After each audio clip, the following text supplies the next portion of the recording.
So ఏంటి ఇప్పుడు మీరు మార్కెటింగ్స్ చేస్తున్నారు రియల్ ఎస్టేట్ పరంగా వీటి పరంగా. సో ఎలాంటి ఏంటంటే కొత్త వాళ్ళకి ఏదన్నా వాళ్ళకి ప్రమోషన్స్ చేయాలనుకుంటే మీరేం చెప్తారు వాళ్ళకి? వాళ్ళకి ఏ విధంగా ఎలా ఉంటది? ఎంత రీచ్ ఉంటుంది? ఏంటి అనేది ఏమైనా చెప్తారా? అంటే ఏం లేదు. కస్టమర్స్ ఇప్పుడు బేసిక్‌గా ఏంటంటే definitely you are the marketing person కాబట్టి వాళ్ళు మీ నుంచి కొంతమంది ఎక్స్‌పెక్ట్ చేస్తూ ఉంటారు. సో ఈ ఇంటర్వ్యూ చూసినప్పుడు మాకు కూడా చేస్తే బాగుంటదనేది. సో వాళ్ళకేమన్నా మీరిస్తారా?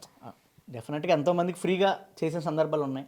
నాకు టైం ఉండి నా స్లాట్ ఖాళీగా ఉండి ఉంటే డెఫినెట్గా ఎవరికైనా నేను చేయగలిగితే మాత్రం నా ఇన్స్టాగ్రామ్లో godavari.abbai ఇన్స్టాగ్రామ్ ఉంటుంది. దానికి మెసేజ్ చేస్తే నేను చేయగలిగే సహాయం నేను చేస్తాను. ఓకే. సో మార్కెటింగ్ పరంగా కూడా మీరు వాళ్ళకి ప్రమోషన్ మార్కెటింగ్ అంటే మేము వీడియో పెడితే మార్కెటింగ్. అదే నేను చెప్తాను. ఇవాళ మీకు ఒక విషయం చెప్పాలి. ఇవాళ మీరు నమ్మితే నమ్మండి లేకపోతే లేదు.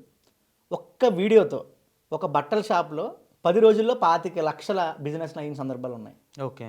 ఒక రెస్టారెంట్స్ ఎక్కడికో ఎవరిది అవసరం లేదు. మీరు కుమారి ఆంటీ షాప్ చేస్తే మీకు అయి ఉంటుంది.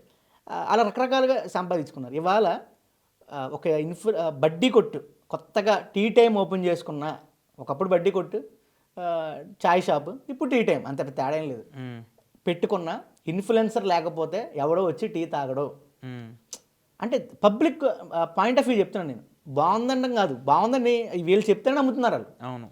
ఒకవేళ వాడు తాగినప్పుడు బాగుందా లేదని వాడికి డౌట్ వస్తుంది, తాగినప్పుడు బాగున్నా సరే. కానీ ఒక సక్సెస్ అవ్వాలంటే మాత్రం ఇన్ఫ్లుయెన్సర్లు మాత్రమే చేయాల్సిన పరిస్థితి. మరీ కమర్షియల్గా చేయకండి, డబ్బుల కోసమే మీరు ప్రయత్నం చేయకండి, డబ్బులు ఆటోమేటిక్గా అవే వస్తాయి. అలా అని చెప్పి ప్రజాసేవకి అంకితం అవ్వకండి, మీ కుటుంబాన్ని కూడా దృష్టిలో పెట్టుకోండి, అంతే.